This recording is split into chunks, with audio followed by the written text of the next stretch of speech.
Hello everyone. Welcome to the next episode of The Confessional. I'm your host, Calvin Pong.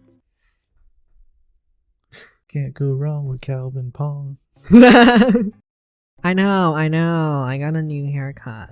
What do you guys think? I feel like this is my first time getting a haircut in the US, and not just the first time. It's the first time I actually have a new hairstylist to style my hair like that. Because, okay, to give you a little bit of context, I lived in Taiwan for 23 years. I'm 24.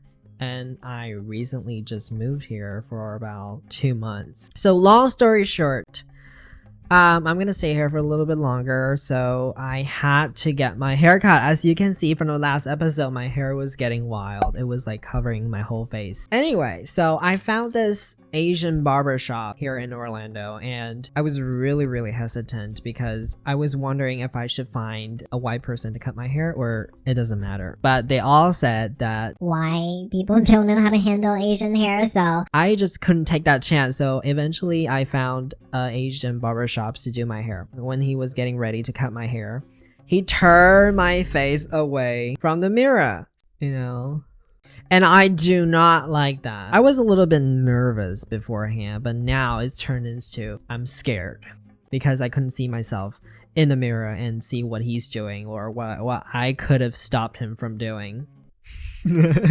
Like a little intervention before he cuts my hair into a mess. I would say that he did the sides very well. And the back. And the back, yeah. Yes, but you can see. Well, the problem is with the fringe, with my bangs. He's just... Well, for the bangs, he turned my face to the mirror so I can see myself. So I was like, okay, maybe it's not that bad. But then he started to like cut my fringe this way, like a straight cut. It looks like the girls from the 80s that had the bangs that would come in their face. Yeah, it's like I'm the Evan from Fresh Off the Boat. You are Evan. I like to go to Costco and I like to compare all the prices. Literally, that's... Evan, that's you. That's me.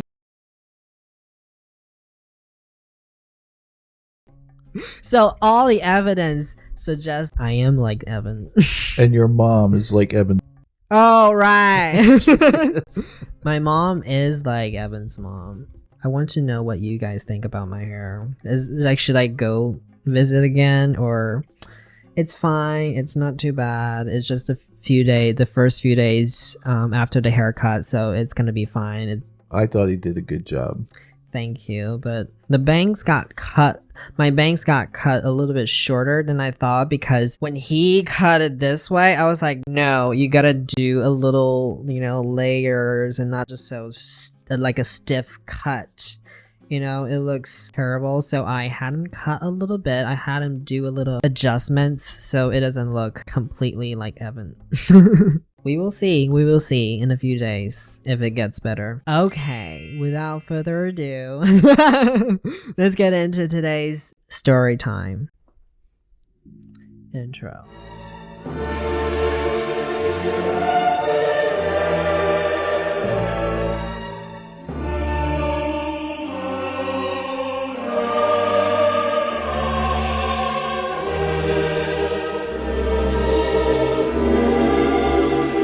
The stories from the last episode is a little bit eye-opening for me. I've never heard stories quite like that before, and we're just getting started. And I'm really excited to get into today's story.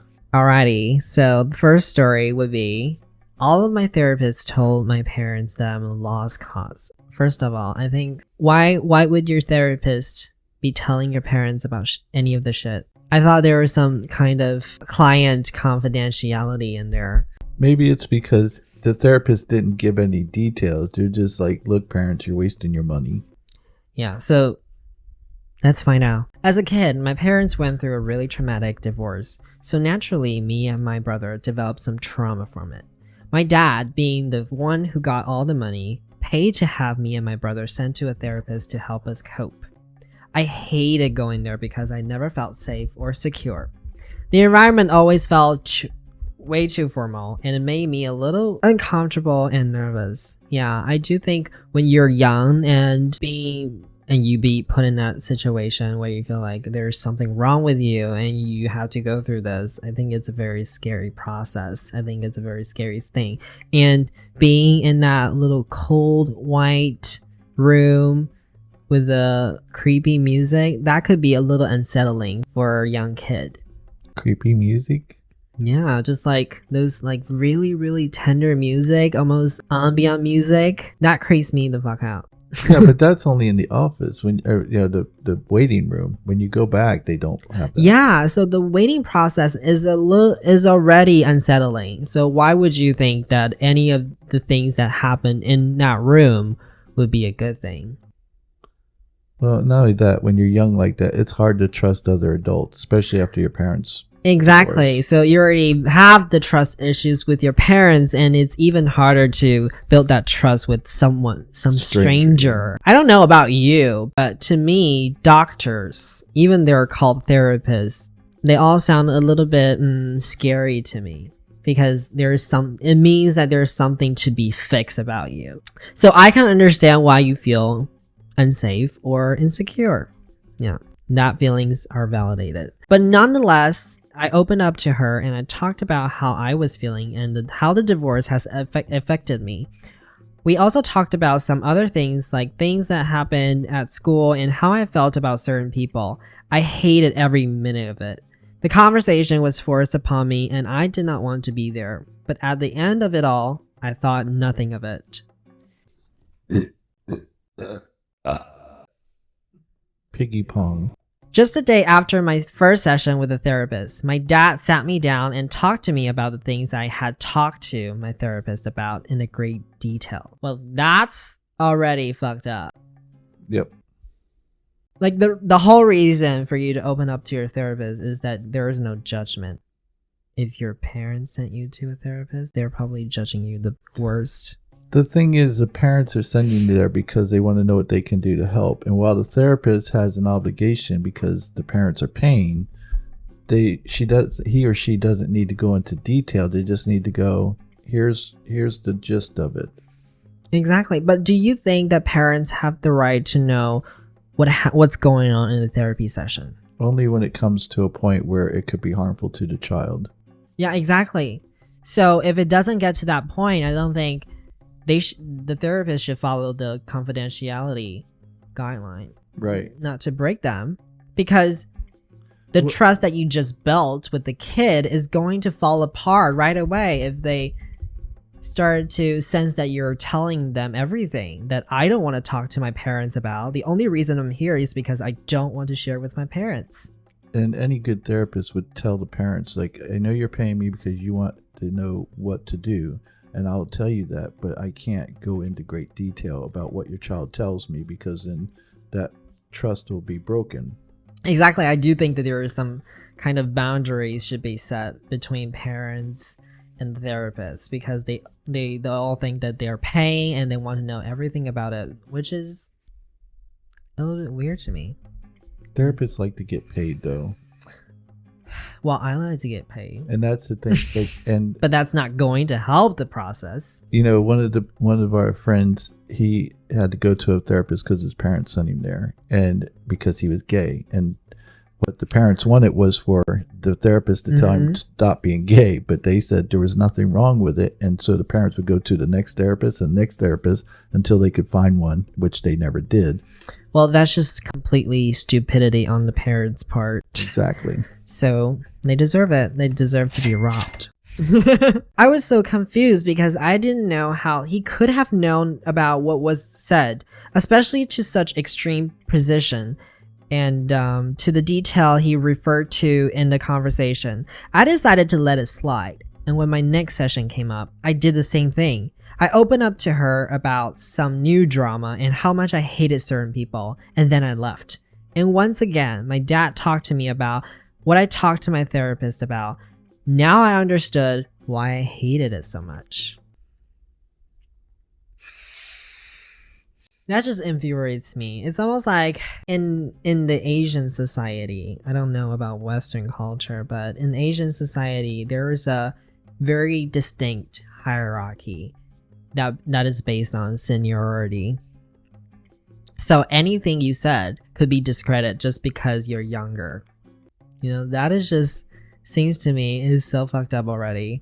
And I think in that structure, you know, the kids are trained to be keeping secrets from their parents. I do think that is a problem with this. You just, anything that happens to your life, you just kind of, even with your parents, you kind of just sweep it under the rug. And if you go to a therapist, that would mean that you're dragging your dirty laundry to a stranger and putting your dirty laundry out in the open. And no Asian parents would want that. So they would just refuse to talk about it and refuse to take you to a therapist. I actually have a few students who could not go to therapist but suffering from depression, and they could not go to therapist because they're underage. There's a lot of that in Western culture too, where people, you know, kids are be seen and not heard, and they're not taken seriously, and you know, and there's and not a hierarchy like in the East, but in the West where parents, you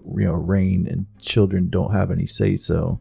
In a lot of households, it's that way. Mm-hmm. So when the communication is supposed to be a two-way street, but when one way is cut off, you kind of just want to shut it all off, right? Because that's what I did with my parents. That's what a lot of kids do with their parents. Yeah. If you're gonna use everything I said to you against me in the future,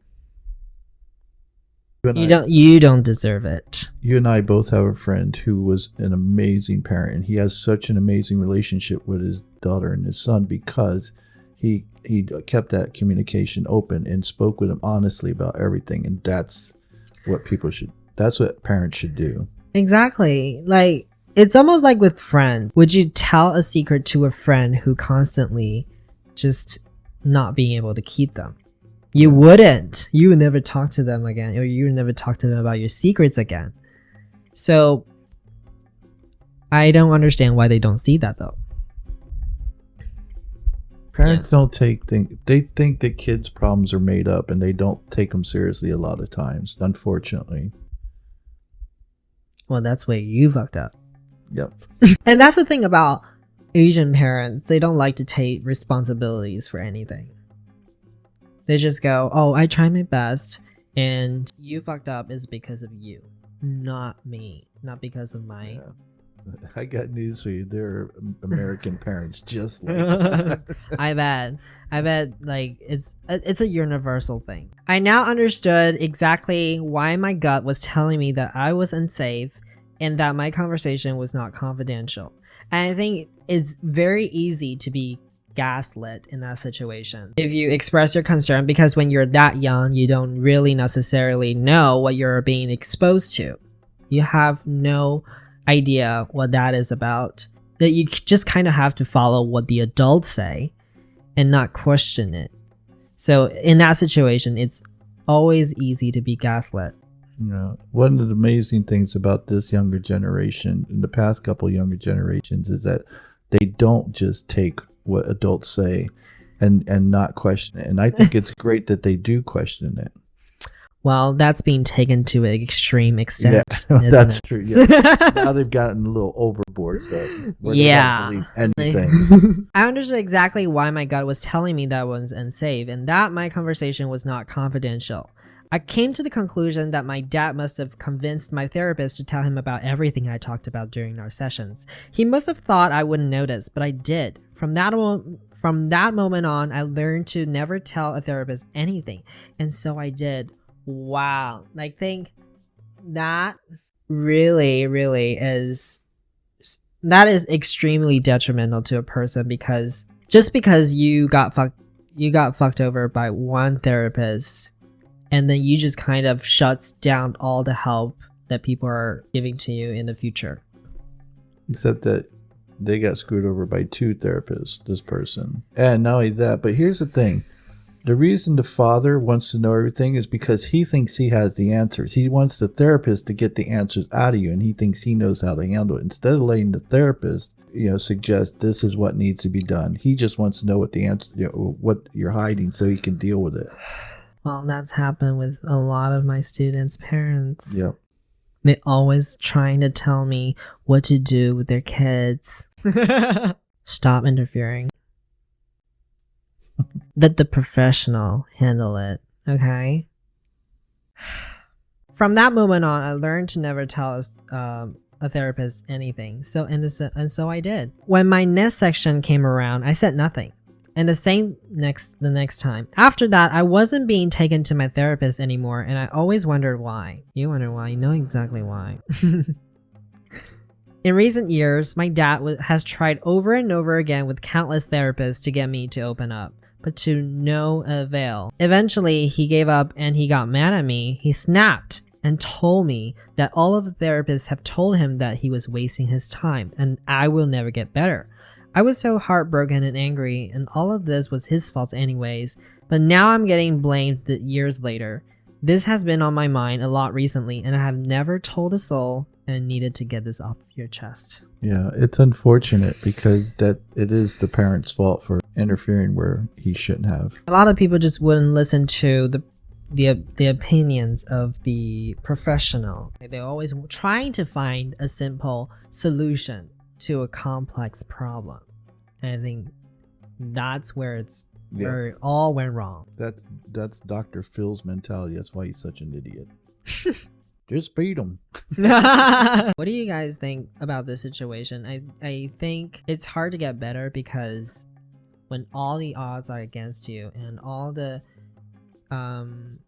authority figure in your life has kind of just been very fucked up, so you basically have no role model, or your role models are basically just fucked up people, and you kind of just wired to be that way as well.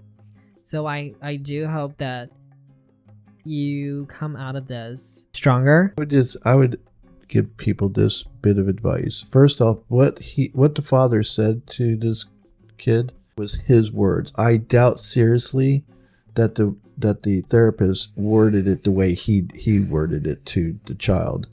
And the second thing is that if you're in that situation where you don't trust the therapist and you go to another one, and again, as a kid, it's hard to think about this, but I would tell that therapist, I'm going to confide in you. And if I discovered that you've told my father anything about what I've told you in confidentiality, this is over. This is over, and you will never get another word out of me. Yes. This is the right way to deal with that situation, but I don't think that when you're that young, you can think of that. Right. And it is really tragic when the person that you confided in just expose you out in the open like that. It's traumas on top of traumas, It's the therapist re-traumatizing the kid, which is like very unethical. Yeah, but again, the therapist is doing what the parents are paying them to do, and I'm not saying that was the right thing to do. But what I would say is it sounds like this person's older now, and I would go and talk to a therapist on my own. I would go and get the help that you need, that you should have gotten when you were younger, and go get it now, because that therapist doesn't have to report to your parents. And I do think that there is a silver lining, because if you can write a story like this and you can recount all the responsibilities that should fall into your parents and the therapist, because most people couldn't do that. They just think that they're fucked up. Yeah. They all just think that maybe I am born this way, maybe there's something wrong with me, but apparently you have some self-awareness, and that's very powerful. It is. Mm-hmm. Self-awareness is key Mm-hmm. to personal growth and development. And self-love. And self-love, exactly. Yes. We'll talk more about this in the future. So let's look at the comment. The first comment is, your dad can go by the chainsaw. Wow. Is that a saying? Not that I'm familiar. Because that's a little bit extreme. As another person for whom therapists didn't work when I was young, I would recommend that you try it again as an adult and tell your therapist specifically what happened. Your therapist would be horrified, There are laws in place specifically to prevent your family from having access to what you talk about during therapy. Bless you, Piggy. Bless me. That's why people can talk about illegal shit and all sorts of crazy stuff. Life is crazy, and good therapists will help. Trust me, it's literally saving my ass right now. And the next person says, I understand that all therapists are meaningless once confidentiality is broken, but if you hire your own therapist, you're guaranteed confidentiality. Your daddy is a bad man. Do not let anyone, even your family, poison what your true objective may be. That is true. Blood isn't always thicker than water. Well, here's the thing, and I think we make this mistake quite often, is that it's easy to take the father and say, oh, he's a bad man. I don't think his intentions were bad. I think he did what he knew, which unfortunately wasn't what he should know. It's what he was taught. And so he does things the way his father did things, and his father did things, and so it gets passed down. And it's only with self-awareness, as you said, that we are able to change. You can reprogram your brain. Exactly. So that way you can break that cycle to where it doesn't continue with the next generation. Well, thank you for sharing your secrets with the rest of the world. God bless you. If there's any God. Let's move on to the next story. Okay. So the next confession is, my wife caught me wearing her panties. Wow. That's probably more common than one would think. Is it gonna be another the Danish girl story? You dirty girl. I'm a straight male in my 30s, and about a year ago, I tried on a pair of my wife's thong panties while I was at home alone. I really loved it. Good for you. I felt sexy and secretive, and I loved wearing them underneath my normal clothes. What do you think? What do you think is going to turn out? How do you think that his wife is going to find out? She's going to do her laundry and go, I didn't wear these. Nope. Try again.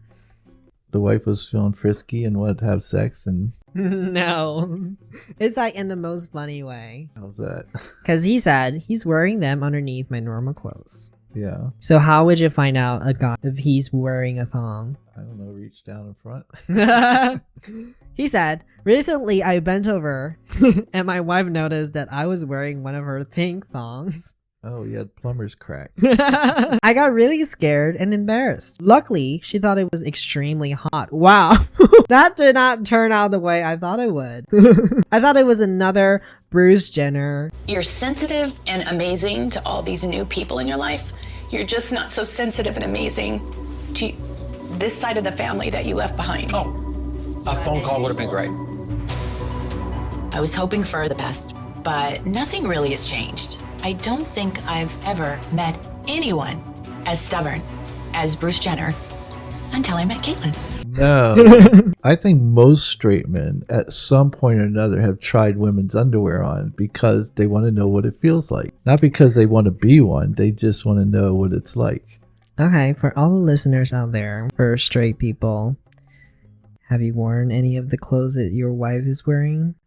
Let me know. Yeah, any straight men out there. Yeah, I should leave a comment, and if you ever tried that, you should hit that comment and like. Yeah, but they should also say why they did it. Like, explain what made you want to do it. Explain why. Why would you want to do that? And I know that you want the wife to find out, because why would you do that if you don't think you don't ever want your wife to find out? It could be that he felt it makes him feel closer to her. Hmm? You look puzzled. Yeah, because if you love somebody and you like having them next to you all the time, wearing their underwear is the most intimate thing you could probably do next to being with them. He said, what a feeling of relief to have a partner who's so open-minded and non-judgmental. I wonder if she ever tried to peg you. Because I know there's a lot of freaky husband pegger. A lot. Yeah. Remember how we went to an Asian restaurant?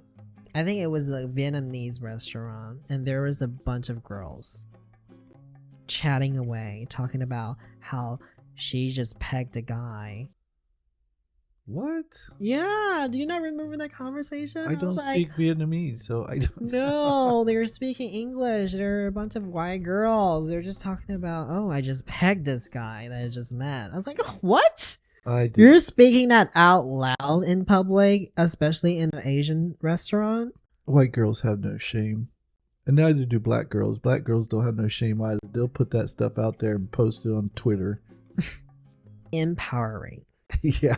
Yeah. I'm an entrepreneurial OnlyFans girl who is empowered by herself. You're going to be proud that you have your little ones and they look at you and go, didn't you want to be a lawyer, Mummy? What happened? Yeah. And you go, here, but look at all my stuff. They could cry in a Ferrari. There is a comment says, when you play princess, you gotta lock the door. That is funny as hell. But I don't think it is that. It's not like he's not gay, so that's not like he's trying to or wants to feel like a girl. I think he just wants to see what it feels like to wear women's clothing. I want to know what you guys think, because to me that would be traumatic. That would be traumatic. Because you've always seen your husband so masculine, and one day he's just not who you thought he was.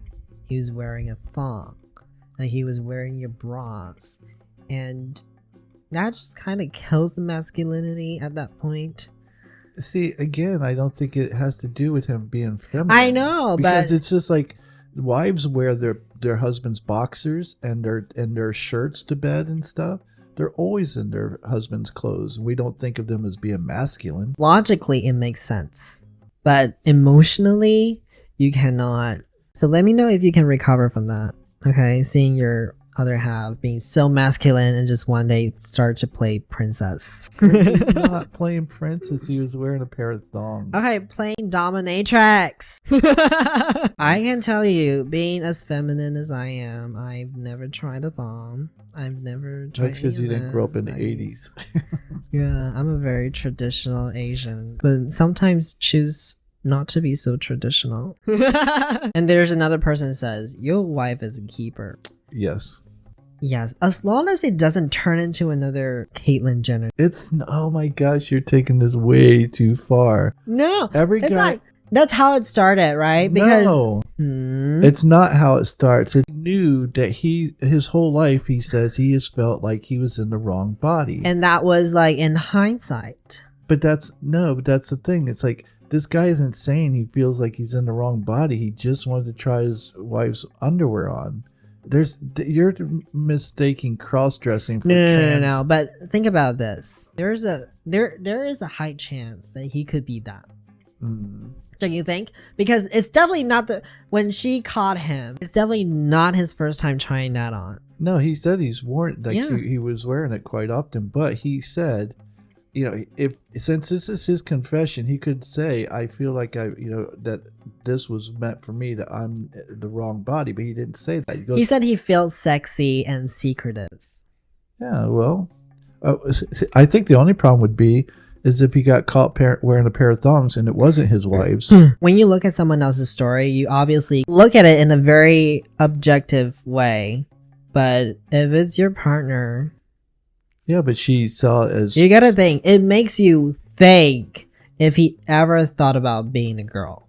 No, I don't think that at all. All I'm saying is that women can be worried in that situation. And most of them probably would. And Exactly. That's what I'm but talking about. That's why she's a keeper, because she got it. Yeah. Because she understands it, but most women, if they walk into their husband like that, they're not going to take it well. They're going to be like, are you the next Danish girl? I'm a little bit worried.